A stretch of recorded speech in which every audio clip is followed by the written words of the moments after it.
अस्सलाम वालेकुम, मैं हूँ अलीना फ़ारूक शेख और वही हुआ जिसका खदशा था। 7 अक्टूबर की रात को हमास के अचानक इसराइल पर हमले के बाद से सूरत हाल इंतहाई गंभीर है। इलाके में फ़लस्तीन और इसराइल के दरमियान फुल फ्लेज इस वक्त जंग छिड़ी हुई है।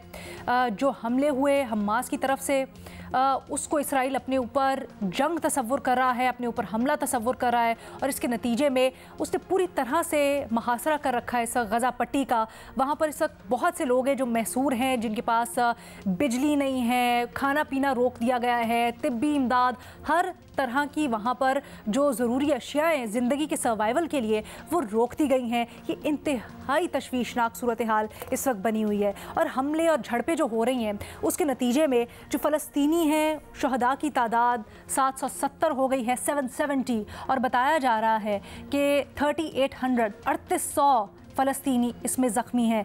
दौरान जंग इसराइलियों की हलाकत की तादाद तकरीबन 1100 से ज़ायद बताई जा रही है और ये भी खदशा ज़ाहिर किया जा रहा है या इत्तलात दी जा रही हैं कि बहुत से गैर मुल्की शहरी भी हैं जो ऑब्वियसली सयाहत के लिए या किसी और पर्पज़ के लिए मौजूद थे यहाँ पर, वो इन हमलों की जद में आए हैं, कुछ हलाक हुए हैं और कुछ बताया जा रहा है कि कैदियों के तौर पर भी वहाँ पर हैं। इसमें थाई शहरी बताया जा रहे हैं, अर्जेंटीनियन, अमरीकी शहरियों का भी खदशा ज़ाहिर किया जा रहा है।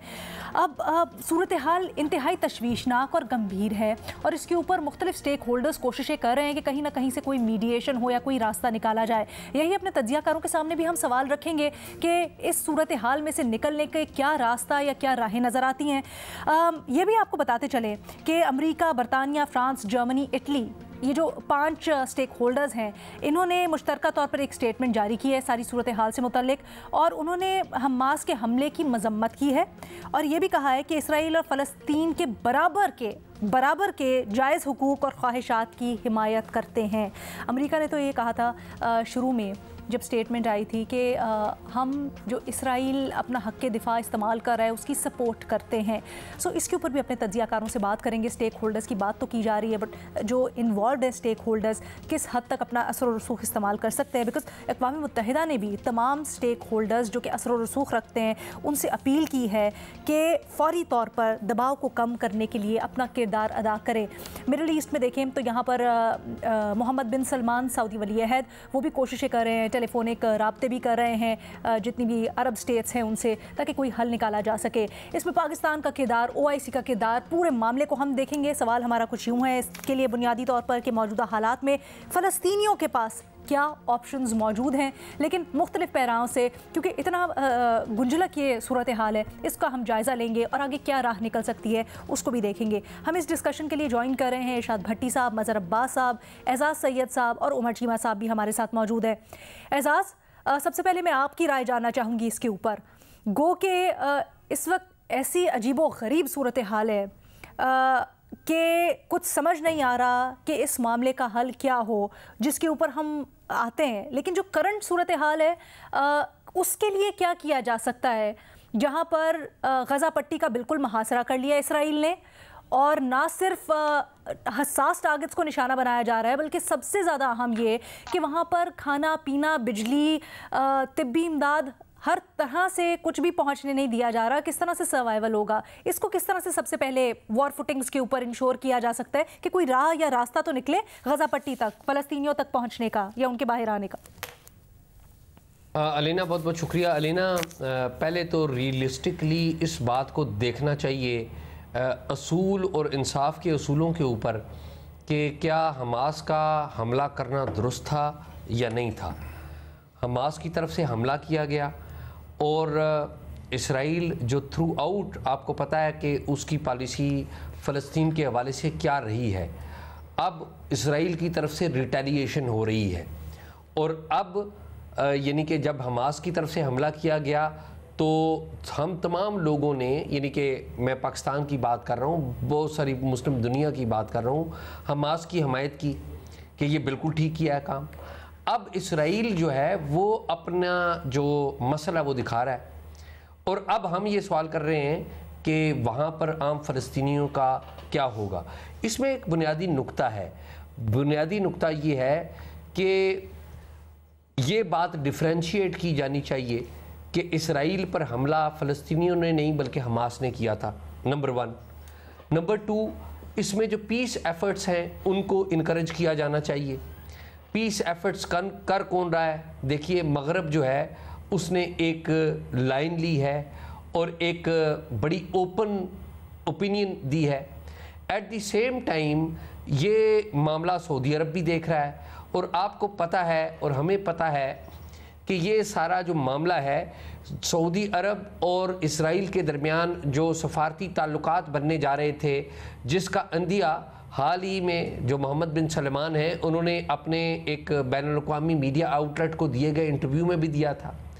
तो ये नज़र आ रहा है कि शायद ये सारा मामला, ये डायनेमिक्स जो चेंज होने जा रही थी, आपको पता है कि सॉक रॉबिन ने भी एक दफ़ा कोशिश की थी, और जो यासर अरफात हैं उनकी भी एक कोशिश थी। बाद में क्या हुआ, उनको किस तरह नाकाम बनाया गया, और ये उसी तरह का, बल्कि मैं समझता हूँ कि उससे ज़्यादा मौसर अंदाज में ये काम किया जा रहा था सऊदी अरब की तरफ से, मोहम्मद बिन सलमान की तरफ से, जिसकी वजह से जो इस ताज़ा कॉन्फ्लिक्ट की वजह से वो सारा हाल्ट हुआ। लेकिन अब सऊदी अरब ने क्या किया है? सऊदी अरब ज़्यादा जो तवज्जो है वो मगरब की तरफ नहीं देख रहा, वो ज़्यादा तवज्जो दे रहा है रशिया की तरफ कि रशिया इस सारे मामले में मेडिएट करवाए। तो मेरा ये ख्याल है कि मेडिएशन का जो प्रोसेस है, पाकिस्तान को उस मेडिएशन के प्रोसेस की सपोर्ट करनी चाहिए जो इस वक्त सऊदी अरेबिया कर रहा है। और मैं ये समझता हूँ कि वो बड़ा सॉलिड होगा इस तरह से कि जो मगरब है उसने एक ओपन लाइन ली हुई है। सऊदी अरब के साथ हमारी एक तारीखी जो हमारे रवाबत भी हैं, सऊदी अरब के साथ हमारी सपोर्ट भी रही है हमेशा। जब भी सऊदी अरेबिया कोई पॉलिसी लेता है तो हम उसको सपोर्ट करते हैं। आखिरी बात ये मैं कहूँगा कि इस वक्त जो इंसानी मामला है वो अपनी जगह पे बहुत अहम है। OIC की मीटिंग इसमें बुनियादी रोल प्ले करेगी, और OIC की मीटिंग में मेरे ख्याल में हमें जो पाकिस्तान को ये नुक्ता ज़रूर उठाना चाहिए कि हमें जो अपनी जो सेल्फ अकाउंटेबिलिटी है वो भी कर लेनी चाहिए। जो बाकी मौक़िफ़ है, जो दुनिया में मौक़िफ़ लेना है वो तो लेंगे, लेकिन कुछ सेल्फ अकाउंटेबिलिटी भी होनी चाहिए कि ये हम इस तरह के जो महाज हैं वो खुलते हैं। पहले ही हम नुकसान में हैं, पहले ही हमारे फ़लस्तीनियों के बारे में जो ह्यूमन राइट्स के हवाले से बातें हैं वो पूरी दुनिया को पता है क्या हो रही हैं। आई एम सॉरी, इसको थोड़ा सा इलैबोरेट कीजिएगा एजाज। ये आई एम सॉरी, इसको थोड़ा सा इलैबोरेट कीजिएगा। आपकी क्या मुराद है जब आप कहते हैं हम पाकिस्तानी अपने लिए महाज खोलते हैं? नहीं, मैं पाकिस्तानियों की अपने लिए महाज खोलने की बात नहीं कर रहा हूँ, मैं मुस्लिम दुनिया की बात कर रहा हूँ, मैं ओवरऑल बात कर रहा हूँ कि ये जो कॉन्फ्लिक्ट हुआ, तो देखिए ना, इस कॉन्फ्लिक्ट को शुरू करने की भी तो जिम्मेदारी है ना किसी पे। आज जो फ़लस्तीनियों को इस मसाइल का सामना करना पड़ रहा है, तो इसका कोई जिम्मेदार है ना। तो जिम्मेदार तो मैं ये कहूँगा तो शायद मुझे अच्छा नहीं कहेंगे लोग, लेकिन जिम्मेदार तो वो है ना जिसने जाके अटैक कर दिया। तो मेरे ख्याल में हमें पहले अपने आप को माशी तौर पे मजबूत बनाना चाहिए, हमें टेक्नोलॉजी पे मजबूत बनाना चाहिए, और मामलात को बातचीत के ज़रिए हल करना चाहिए। हम महाज खोल लेते हैं और बाद में फिर कहते हैं हम कि जी हमारे साथ ह्यूमन राइट्स वायलेशंस हो गई। देखिए, जब आप किसी अपने से ज़्यादा ताकतवर के साथ लड़ाई करेंगे वो रिटेलिएट तो करेगा। और आप देखें दुनिया के जो ताकतवर ममालिक हैं वो जाके उन्होंने एक पॉइंट ऑफ व्यू लिया है। अच्छा उमर, आपकी इसके ऊपर क्या राय है? क्या आप समझते हैं कि जो इस्लामी ममालिक हैं उनका रद्द-ए-अमल अभी तक उस तरह से नहीं आया जो आना चाहिए था, या वो फ़लस्तीनियों के लिए किरदार अदा कर सकते हैं? फिर एजाज़ ने बात की यहाँ पर रशियंस के कोई किरदार अदा करने की, आप समझते हैं कि वहाँ से कोई सपोर्ट आ सकती है? ब्लॉक की तो आगे जाकर बात करेंगे।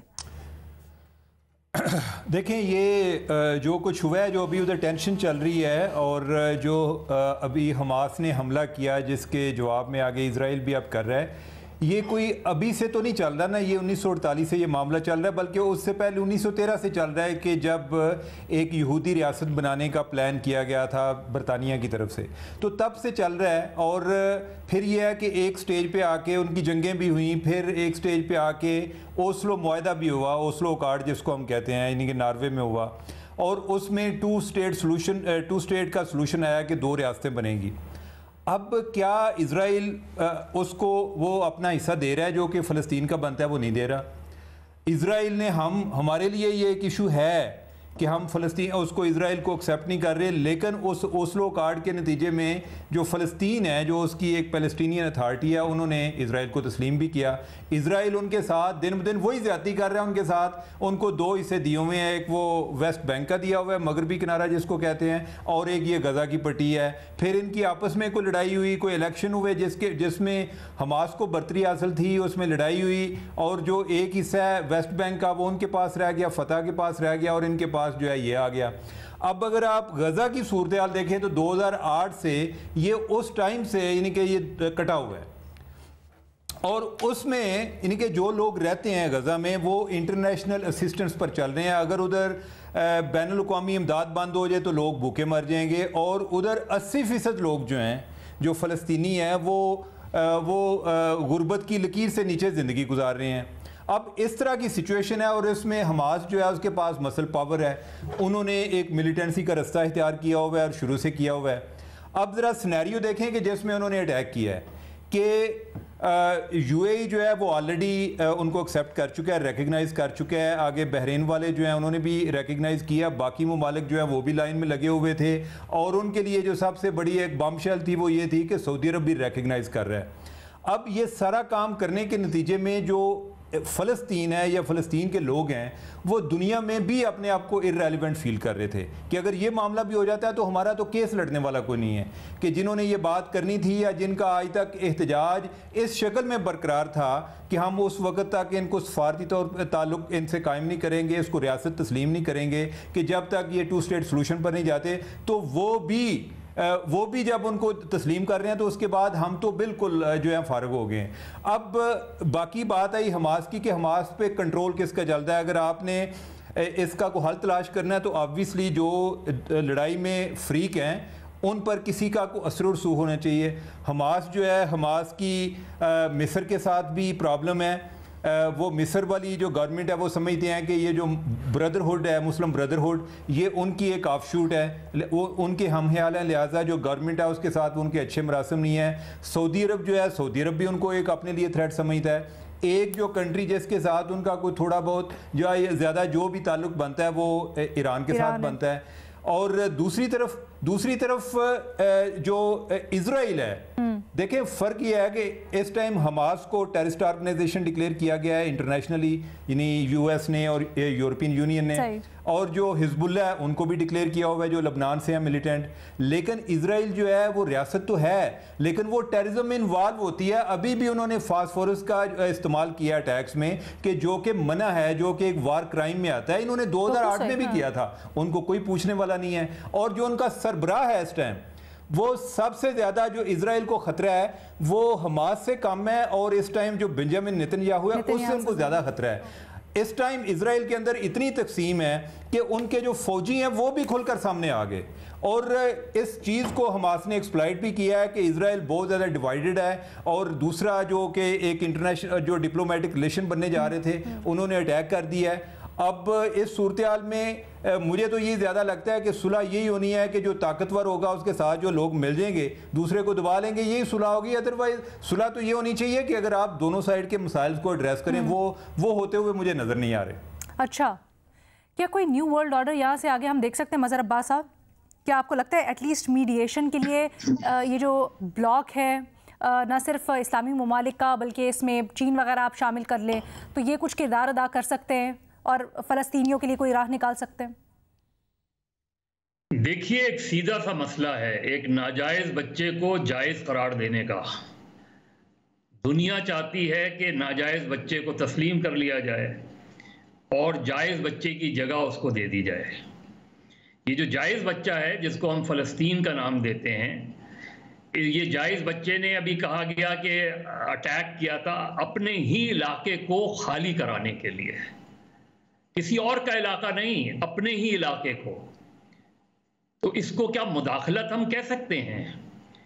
देखिए, ये मसला जिन बच्चों ने साल पत्थरों से लड़ाई लड़ी इंतिफादा के नाम से, उन पे गोलियां बरसाई जाती थी, वो उसका जवाब पत्थरों से दिया करते थे।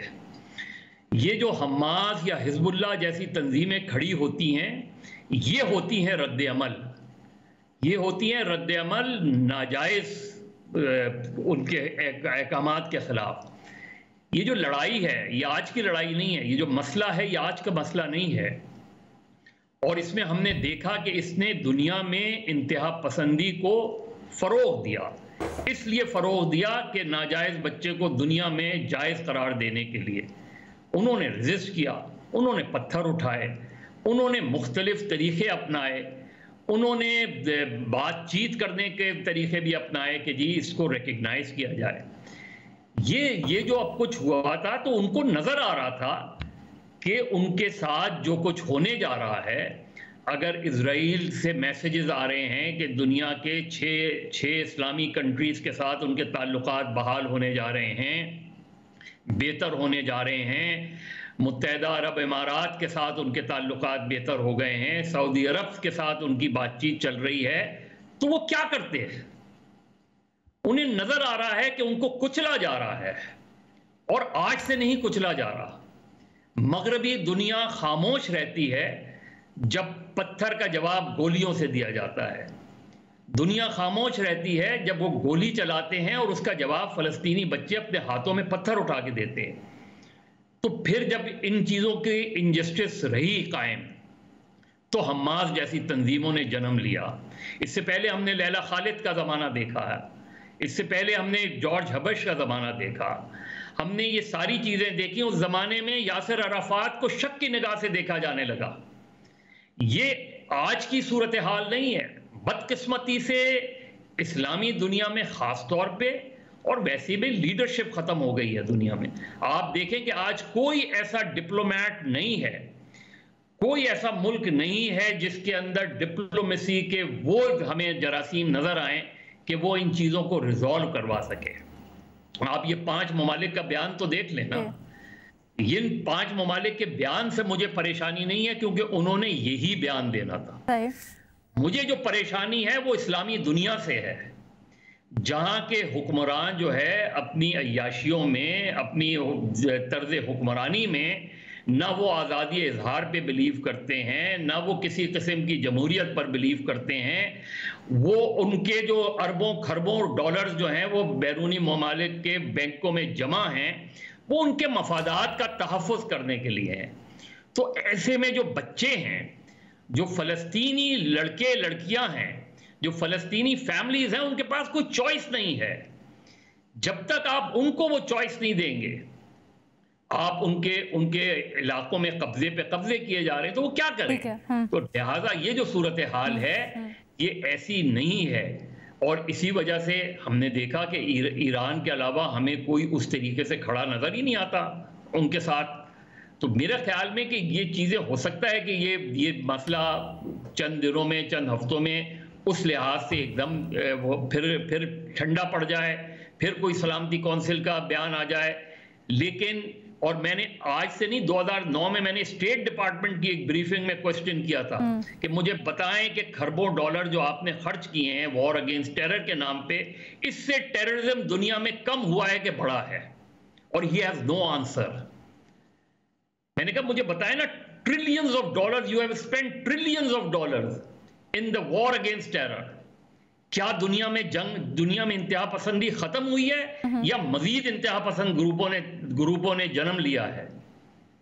तो मेरे ख्याल में ये मसला वक्ती तौर पे हो जाएगा, लेकिन ये अनरिजॉल्व इशू, और अगर ये रिजॉल्व नहीं किया गया तो आप दुनिया में इंतहा पसंदी को बढ़ते हुए देखेंगे। नहीं, बट मज़ीद साहब आपकी बात अपनी जगह बिल्कुल दुरुस्त, लेकिन आई थिंक जो एजाज़ की स्टेटमेंट जिसको आप रेफ़र करें वो मुख्तलिफ तनाजुर में कह रहे थे। वो ये कह रहे थे कि जब पहले ही इतनी एस्केलेटेड सूरत हाल है और उसमें इस तरह का रद्द-ए-अमल आ जाएगा तो फिर एक जो आगे से आपको पता है ताकतवर आपका मुखालिफ है वो तो रद्द-ए-अमल देगा, उसके बाद तो वो जवाज़ के बगैर रिटेलिएट करता है, तो जवाज़ जब मिल जाएगा तो उसके बाद तो ऐसी की तैसी होगी। अलीना जब जिसके पास ऑप्शन नहीं होता ना, जो ये फील करता है कि मुझे कुचल दिया जाएगा, जब वो ये फील करता है कि मेरे पास ऑप्शंस खत्म होते जा रहे हैं, जब वो ये फील कर रहा है कि दुनिया और इस्लामी दुनिया न सिर्फ खामोश है बल्कि उस नाजायज बच्चे के जो सरपरस्त हैं उनके साथ हाथ मिला रही है, तो उसके पास कोई ऑप्शन नहीं है, वो ऑप्शनलेस है। उसके पास लड़ने के सिवा कोई ऑप्शन नहीं है। उसको आप ऑप्शन तो दें पहले, उसका मसला तो हल कराएं आप, उसके घर को तो खाली करवाएं आप। ठीक है, जब तक आप ये नहीं करेंगे ये मसला हल नहीं होगा। ठीक है इरशाद भट्टी साहब, मैं आती हूँ एजाज आपके पास। क्या आप फौरन जवाब देना चाहते हैं मुख्तसर, या फिर मैं भट्टी साहब को कमेंट लेके आऊँ? नहीं, आप आराम से बस ठीक है। भट्टी साहब देखिए मैडम शेख, पहली बात तो ये है कि गज़ा में लाखों मासूमों की जानें ख़तरे में हैं, हज़ारों ज़ख्मी खुले आसमान तले हैं, बूढ़ों बच्चों ख़वातीन के पास ना खुराक है, ना पानी है, ना छत है, ऊपर से इसराइली मुआसरा है, ऊपर से वहशियाना बमबारी है। आपका सवाल है मैडम शेख कि फ़लस्तीनियों के पास क्या ऑप्शन है? 57 मुस्लिम ममालिक के होते हुए, तकरीबन 1.5 अरब से ज़्यादा मुसलमानों के होते हुए, बेपनाह मुस्लिम दुनिया के वसाइल के होते हुए, एक अल्लाह, एक रसूल, एक कुरान के मानने वालों के किबला अव्वल जो ख़तरे में है उसके होते हुए, बेयारो मददगार अकेले फ़लस्तीनियों के पास क्या ऑप्शन है मैडम शेख? ऑप्शन 1 है कि गुरीला लड़ाई लड़े, या इसी तरह जब मौका मिले अपनी ज़मीन, अपने वतन, अपनी आज़ादी के लिए लड़ते रहें और शहीद हो जाएं। ऑप्शन 2 है दुनिया की सबसे बड़ी जेल में चुपचाप ग़ुलामों जैसी ज़िंदगियां बसर करें या जानवरों जैसी ज़िंदगियां गुजारें। ऑप्शन 3 है मैडम शेख कि दुनिया साथ दे, मुस्लिम ममालिक पूरी ताकत से साथ खड़े हों, इसराइल से कोई बाइज़्ज़त मुआहदा हो जाए और ये जो मुसलमान हैं, ये दुखी और नस्ल दर नस्ल दुखी मुसलमान फ़लस्तीनी, ये बाइज़्ज़त ज़िंदगी किसी हद तक अपनी आज़ादी और ख़ुद मुख्तारी के साथ जीने शुरू कर दें। मैडम शेख, ज़रा जमहूरियत में आला मकाम तक पहुँचे मुल्कों की मुनाफ़कत देखें, तरक्की याफ्ता और महज़्ज़ब मुआशरों की मुनाफ़कत देखें, इन मुल्कों की इन हुकूमतों की मुनाफ़कत देखें जो अपनी तारीख़ पर, अपनी अखलाकियात पर फ़ख्र करते नहीं थकते। मतलब वो मुल्क और वो सारे बैनुल अक़वामी इदारे जहाँ जानवरों के इतने हकूक़ हैं कि इंसान दंग रह जाए, वहाँ मैडम शेख मकबूजा कश्मीर में एक नस्ल कत्ल कर दी जाए, फ़लस्तीन में 3 नस्लें सूली पर चढ़ा दी जाएँ, बर्मा या भारत में हज़ारों मुसलमान मतलब इंसान ज़बह कर दिए जाएं, तमाम तरक्की याफ्ता, तमाम मुहज़्ज़ब मुल्क, तमाम के तमाम अखलाकियात वाले खामोश चुप। लेकिन यूक्रेन पर हमला हो जाए मैडम शेख, इसराइल पर हमला हो जाए या इसराइली मुश्किल में आ जाएं, पूरी दुनिया में खलबली मच जाए, पूरी दुनिया सोग में डूब जाए मैडम शेख। इस आला दर्जे की मुनाफ़कत को भी छोड़े मैडम शेख, झूठे बयानिए पर इराक को खंडर बना दो, शाम लीबिया की ईंट से ईंट बजा दो, 70-75 सालों से फ़लस्तीनियों को जब चाहो मारो, इनकी औरतें उठा ले जाओ, इनके बच्चों को बूटों के तले ऊपर खड़े होकर इनको सिसक सिसक कर मार दो, सब जायज़ है, सब ऐन असूलों के मुताबिक है। क्योंकि इंसान सिर्फ इसराइल में रहते हैं मैडम शेख, इंसान सिर्फ यूक्रेन में रहते हैं, हमला सिर्फ इसराइल पर हुआ है। ये 70-75 सालों में जो कुछ फ़लस्तीनियों के साथ हो रहा है ये इनके साथ होना चाहिए था। और ये जो हमास ने निकल कर जानवरों से बदतर इस तरह गुजारते, उन्होंने कहा है कि इससे अच्छा है मर जाएं जाकर, वो जुल्म है। इसराइल बहुत अच्छा है, इसराइल के वहाँ इंसान बसते हैं, वो ताकतवर है, ठीक है ताकतवर है तो अब वो ताकत दिखाएगा और हम देखेंगे, कोई बात नहीं है। ऐसा होता आ रहा है पूरी दुनिया, जब से ये दुनिया बनी है जिसकी लाठी उसकी भैंस है। मगर सवाल ये पैदा होता है, और ये सवाल हम सारों के लिए मैडम शेख, कि आप जानवरों जैसी जिंदगियां गुजारना चाहेंगे या इस जानवरों की जिंदगी से बेहतर है कि आप किसी ना किसी तरह इस दुनिया को एहसास दिलाकर इस दुनिया से रुखसत हो जाएंगे। ऑप्शन आपके पास है। अच्छा भट्टी साहब, ये आपने भी, मज़हर साहब ने भी जो पॉइंट उठाया है, एक तो इसको ब्रेक के बाद आके एड्रेस करते हैं। इसमें एक मसला ये है कि हम ज़रूर बात तो कर रहे हैं और इसमें कोई शक नहीं है कि फ़लस्तीनी ऑप्रेस्ड हैं, फ़लस्तीनियों के ऊपर जुल्म होता है और वो इसराइल की जानिब से होता है। लेकिन हमास ने जो हमला किया, क्या उसको जस्टिफाई किया जा सकता है जो खून रेजी हुई उसके नतीजे में, क्या उसको जस्टिफाई किया जा सकता है? क्योंकि एक आर्गुमेंट दरमियान में ये भी आता है कि हमास जिन बुनियादों के ऊपर ये सारी कार्रवाई करता है और हमास का जो एजेंडा है पूरा, वो फ़लस्तीनियों की जज्बात की तर्जुमानी नहीं करता। मैं चाहूँगी हमारे पैनलिस्ट इसका भी जवाब दें। एंड ऑफ कोर्स के ये जो सारा का सारा कॉन्फ्लिक्ट है, इसका मुस्तकबिल क्या नज़र आता है और क्या किरदार हो सकता है? एक ब्रेक के बाद।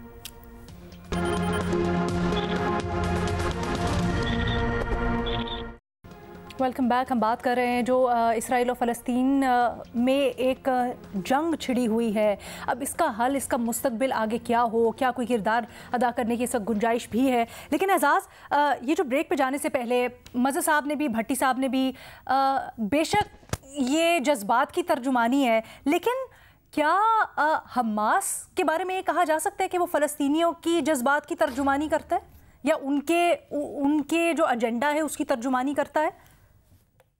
अलीना, बात यह है कि ये हमारे बड़े हैं मज़हर साहब और इरशाद भाई भी मुझसे बड़े हैं, मैं इनका एहतराम करता हूँ, मुझसे सीनियर भी है, दोनों मुझसे सीनियर हैं।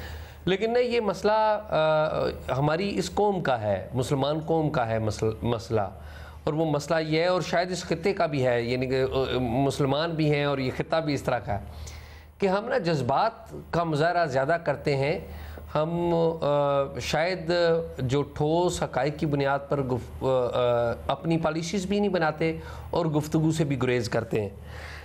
पहली बात तो ये है कि हमास, आपको पता है वहाँ पे उस इलाके में हिज़्बुल्लाह भी है, हमास भी है, फ़लस्तीनियों की एक अपनी गवर्नमेंट भी है जो उनको रिप्रेजेंट करती है।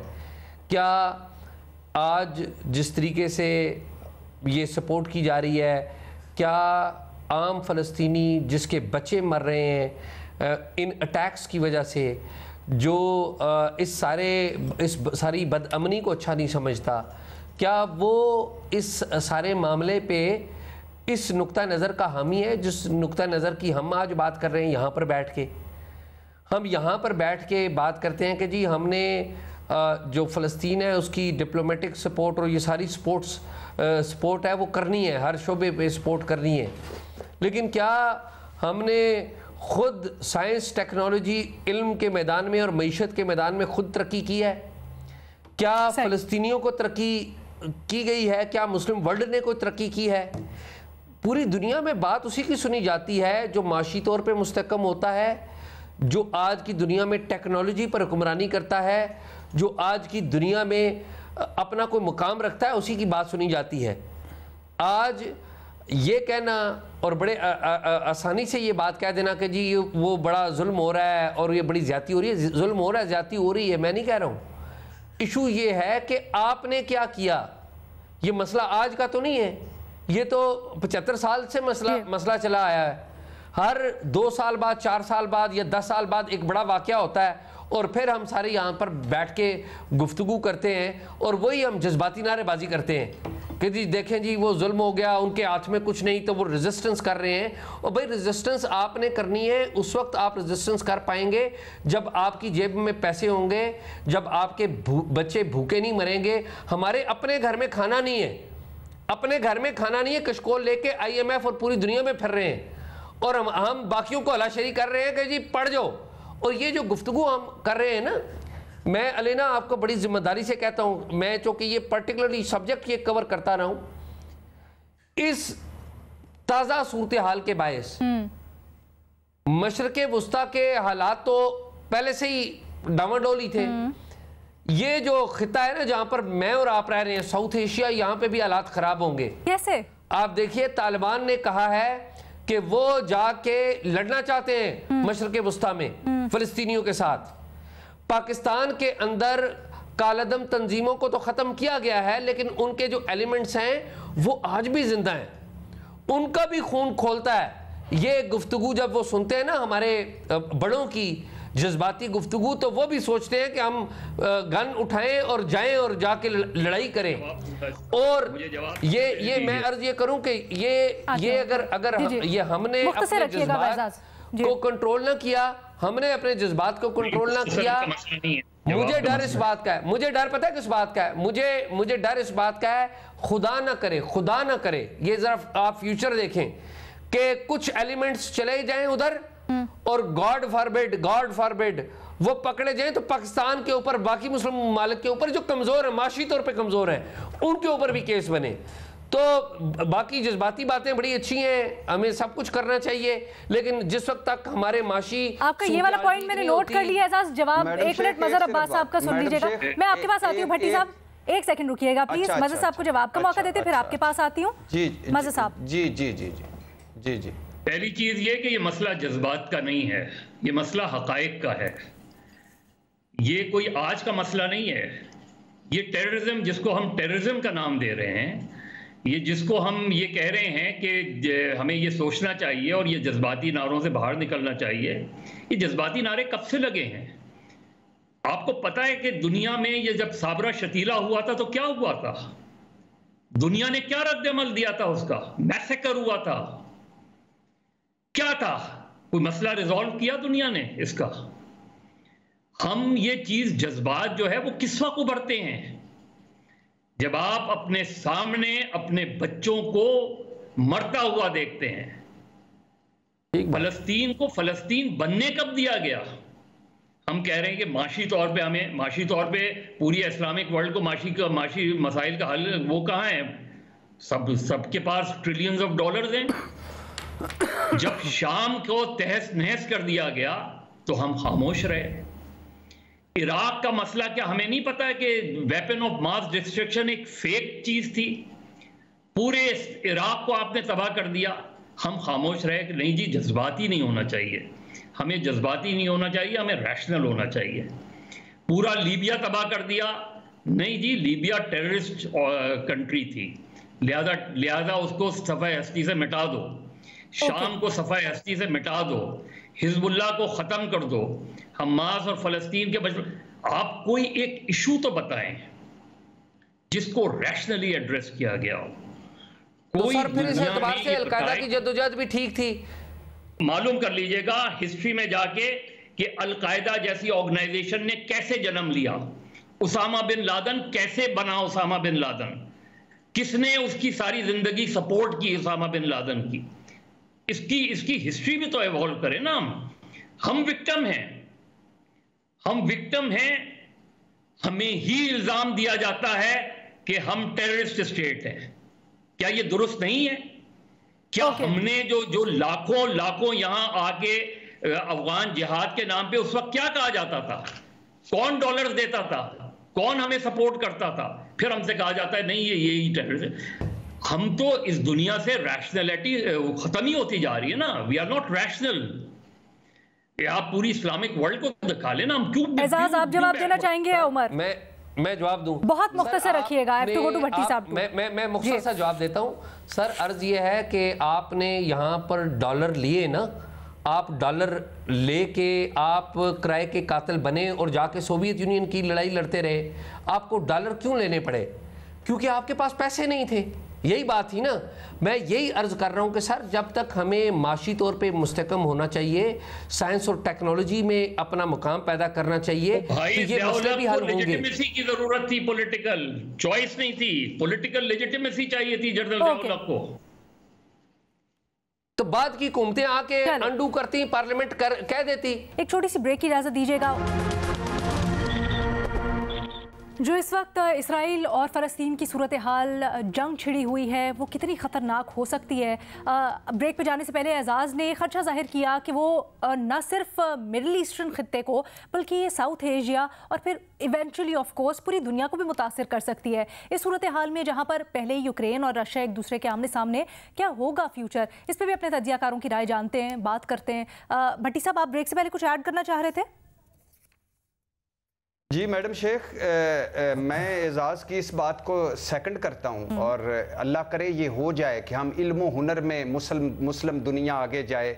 साइंस एंड टेक्नोलॉजी में हम इसराइल हमारा दुश्मन है, लेकिन इसराइल के नोबेल प्राइज़ विनर्स देख लें, उनकी साइंस में तरक्की देख लें, उसी से ही कुछ हम सीख जाएं और मईशत बेहतर हो जाए, खुद मजबूत हो जाए, इसमें तो कोई शक नहीं।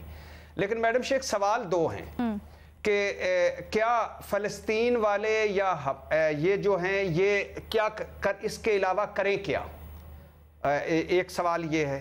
दूसरा सवाल, आपने एक बड़ा अच्छा सवाल उठाया कि हमास रिप्रेजेंट करता है इसका हमारे पास मैडम शेख बहुत आसान सा कुलिया है कि एक मकबूजा कश्मीर है, उसमें अभी मोदी के वो जो पूरा मकबूजा कश्मीर ही हजम कर गया मोदी, उससे पहले वहाँ मुस्लिम हुकूमतें होती थी, कभी फारूक अब्दुल्ला, कभी डॉक्टर अब्दुल्ला, कभी महबूबा मुफ्ती।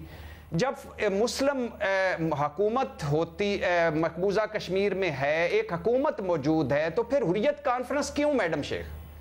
अली गिलानी से मुहियुद्दीन वानी तक क्यों? ये लाखों लोगों ने क्यों कुर्बानियां दी? दो जुमले सिर्फ बोल दिए, ये क्यों? ये है वो समझते हैं कि नहीं, ये सारा काम जाली है, ये 2 नंबर काम है। हमारी आज़ादी, हमारा ये मुल्क था, हमारी ये ज़मीन थी, हम पर एक अमरीकी या किसी किस्म के एक पिट्ठू लाकर बिठा दिए गए और हमें कहा गया कि आप, ये आपकी हुकूमत है, आप इनको माने। नंबर 1। नंबर 2, फिर आप रशिया को दें, रशिया को भी दें आप, कि रशिया ने भी बड़ा अच्छा किया यूक्रेन के साथ। फिर वहां अमेरिका की क्यों इखलाकियात तड़प जाती है? यूक्रेन क्या कर रहा था यूरोप के साथ, रशिया के साथ क्या पंगे ले रहा था, क्या रशिया को चैलेंज कर रहा था? फिर तो आप रशिया के साथ हमें खड़ा होना चाहिए। तो इशू ये नहीं है मैडम शेख, इशू ये है कि ये मुनाफकत है, क्योंकि जहां हम इनके अपने नहीं रहे, हम मुसलमान लोग हैं, हमारी कोई हैसियत नहीं रह गई, इसलिए हमारा कोई वैल्यू नहीं है कि जानवरों जैसी जिंदगियां गुजारें। यूक्रेन का देखें आप, वहां क्या स्टेटस है अमेरिका में। $2 अरब तो अचानक उन्होंने यूं उठा के कांग्रेस ने दे दिए उनको, और अभी भाई धड़ाधड़ दिए जा रहे हैं, धड़ाधड़ दिए जा रहे हैं, मर गए, लुटे गए, उजड़ गए। कभी ये मकबूजा कश्मीर पे अमेरिका क्यों नहीं उजड़ा, लुटा? कभी फलस्तीन पे क्यों नहीं लुटा? कभी बर्मा म्यांमार में क्यों नहीं लुटा? आपका पॉइंट आ गया, इधर क्यों नहीं? आपका पॉइंट आ गया। मैं समझती हूँ आप लोग जवाब देना चाहते हैं, बट उमर, प्लीज़ मुझे एहसास टाइम दीजिएगा। उमर, आप बताइएगा, क्या अब जो एफर्ट्स हो रही हैं, कहा जा रहा है OIC का इजलास भी बुलाया जाएगा, राब्ते भी हो रहे हैं इस्लामी दुनिया के आपस में, एंड ऑफ कोर्स चाइना और रशिया से भी राब्ते किए जा रहे हैं, क्या आपको लगता है कि कुछ किरदार अदा कर सकते हैं रियलिस्टिकली? क्या किसी मुआहदे की या किसी पीस पैक्ट की अब गुंजाइश रही है? क्या मुस्तकबिल देखते हैं आप?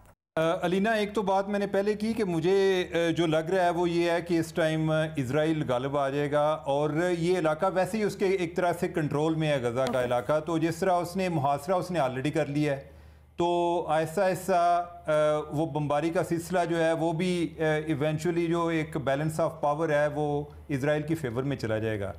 अब यह है कि जिस तरह हम पोजीशन ले रहे हैं ना, मेरे ख्याल है कि इसमें कोई फाइनल पोजीशन नहीं है, हर 2 लोगों की एक अपनी राय है, और जो जिन ममालिक का हम जिक्र कर रहे होते हैं उनके अपने अपने मुफादात हैं। जिस तरह भट्टी साहब यूक्रेन की बात कर रहे थे, तो ये कोई अल्लाह वास्ते वो नहीं जा रहे, या वो इसलिए नहीं जा रहे थे कि उधर ईसाई हैं और मकबूजा कश्मीर में मुसलमान हैं, उधर उनके अपने इंटरेस्ट हैं। वो इनफैक्ट उन्हें कोई ऐसा मुल्क चाहिए कि जो रशिया को कंटेन करे, या रशिया जो है वो उधर ना आ सके, तो लिहाजा उनके अपने मुफादात थे। इजराइल के हवाले से आज मैं देख रहा था कोई 80 की दहाई की कोई जो प्रेसिडेंट बाइडन है उस टाइम की इसकी स्पीच है, तो वो कह रहे थे कि अगर इजराइल मिडल ईस्ट में ना होता तो हम इन्वेंट करते, हम कोई ईजाद करते कि हमारे मुफादात के तहफ़्फ़ुज़ के लिए उधर इजराइल ज़रूरी है। अब तीसरा पॉइंट यह है कि क्या हमास ने ठीक किया या गलत किया। अब हमारे पास फ़लस्तीनियों के भी दोनों मॉडल मौजूद हैं कि उधर जो है वो जो पैलेस्टीनियन अथॉरिटी मौजूद है जिसके प्रेसिडेंट जो है महमूद अब्बास हैं, ये फतह ग्रुप जो है, और दूसरा है हमास के एक तरफ मुज़ामती जदो जो होता है, दूसरी तरफ मुफाहमती है। हासिल उन्होंने भी कुछ नहीं किया। अगर हम ये कहें ना कि उनको कोई रिवार्ड दिया गया, बल्कि इजराइल वाले उसको महमूद अब्बास को ये यकीन दिलाते रहते हैं, या बल्कि एहसान दिलाते रहते हैं कि हम तुम्हें हमास से बचाते हैं, अदरवाइज अगर हम ना होते तो हमास तुम्हें मार चुकी होती। ठीक है, तो लिहाजा ये नहीं है कि अगर कोई उधर हमास ने गलती की है तो जो पैलेस्टीनियन अथॉरिटी है उनको वो बड़ा कहीं आगे जा चुके थे। अब और इसी इशू पे अगर आप अमेरिका में भी देखें तो पब्लिक ओपिनियन इतनी डिवाइडेड है कि उधर जो इवन जो सरबराहान मुमलिकत हैं उनके बयानात से इतनी तकलीफ नहीं हो रही जितनी हार्वर्ड की स्टूडेंट यूनियन की तरफ से हमास की फेवर में जो स्टेटमेंट आई है उससे जितनी तकलीफ हो रही है। मैंने बहुत सारे जो उनके रिटायर्ड लोग हैं उनके देखे हैं, जो यहूदी हैं उनके देखे हैं जी कि हमें इससे बहुत ज़्यादा तकलीफ हुई है। अब यह है कि हमास ने इससे स्ट्रेटजिकली अचीव क्या किया है। मेरा नहीं ख्याल कि हमास को इस गलतफहमी में थी कि वो इस दफ़ा को कामयाब हो जाएंगे या उनको रास्ता मिल जाएगा, लेकिन एक जो उनकी विक्ट्री है वो ये है कि जो एक फ़लस्तीन का केस इररेलेवेंट होना जा रहा था, इजराइल का ये मसला है पूरी दुनिया में कि ये उनकी छेड़ है कि ये एक अपार्थाइड रजीम है और वो इससे निकलना चाहते हैं। उनकी पब्लिक रिलेशनिंग का बहुत सीरियस एक परसेप्शन का इशू है। अगर वो कोई 4-5 ममालिक से या बिलखसूस सऊदी अरब के साथ वो मामला अपने ठीक कर लेते तो उनके लिए विक्ट्री थी। हमास ने जो किया है उसके दो उन्होंने एक जो टारगेट अचीव किए हैं। एक ये है कि उन्होंने इस इशू को दोबारा इंटरनेशनलाइज किया है कि हर जगह पर यही बहस शुरू हो गई है कि ये फ़लस्तीन का इशू डिस्कस हो रहा है और उसमें यह नहीं है कि वो फ़लस्तीनियों की नुमाइंदगी करते हैं या नहीं करते। जो पैलेस्टीनियन अथॉरिटी की तरफ से जो एम्बेसडर हैं, मैं उनका इंटरव्यू सुन रहा था जो यूके में है, वो कह रहा था उससे, वो बार बार जो एंकर ये पूछ रही थी कि क्या आप उसके एक्ट को जस्टिफाई करते हैं या यानी कि आप उनके साथ खड़े हैं। वो कह रहा था जी कि फ़लस्तीन की मुखालफत में हम सब एक हैं। अब एक तो उन्होंने इंटरनेशनली ओपिनियन को दोबारा मोबिलाइज किया है, दूसरा उन्होंने जो ये सफारती ताल्लुकात वो कायम करने जा रहे थे सऊदी अरब के साथ या बाकी ममालिक के साथ, वो अब ये मामला रुक जाएगा। सऊदी अरब भी मजबूर हो गया पब्लिक ओपिनियन के हाथों, जो मुस्लिम ममालिक में पब्लिक ओपिनियन है उसके हाथों मजबूर हो गए हैं। बट सर दोबारा इस नैज पर आए इस चीज को, शॉर्ट टर्म गोल है सऊदीया के साथ, मैं बिल्कुल सहमत हूँ आपकी बात से, बट आर यू श्योर जिस लॉन्ग टर्म गोल की आप बात कर रहे हैं वो अचीव हो गया उनको और हो जाएगा? बिकॉज अभी भी हालात बड़े फ्लूइड है। नहीं, अगर मैं एक तो स्ट्रेटजिक गोल की बात कर रहा हूं, बाकी यह है कि फलस्तीनियों के पास अपनी जानें देने के अलावा है ही कुछ नहीं। यानी कि मैं आपको पहले इस वक्त जिस तरह की हम सूरत हाल देख रहे हैं कि बिल्कुल मैं ये कह रही हूँ, अगर जिस तरह हम इस वक्त सूरत हाल देख रहे हैं कि गजा पट्टी का बिल्कुल मुहासरा किया हुआ है, वेस्ट बैंक में कितनी को अगर उसमें अंदर सारे के सारे घुस जाएं और पूरा वन इसराइल हो जाए तो फिर क्या कर सकते हैं? या हमारे जो जिनसे हम मीडिएशन की तवक्को करें वो ना करें। लेकिन यहाँ पर सूरत हाल इतनी फ्लूइड है कि मजीद भी इसके ऊपर सवालात उठते हैं कि आगे जाकर होने क्या वाला है और ये जो मामला है ये कहाँ पर जाके रुकेगा। इसके ऊपर आने वाले दिनों में भी हम नज़र रखे हुए हैं और बात करते रहेंगे। अपनी राय का इजहार सोशल मीडिया के ऊपर कीजिएगा। अभी इजाज़त दें, अल्लाह हाफ़िज़।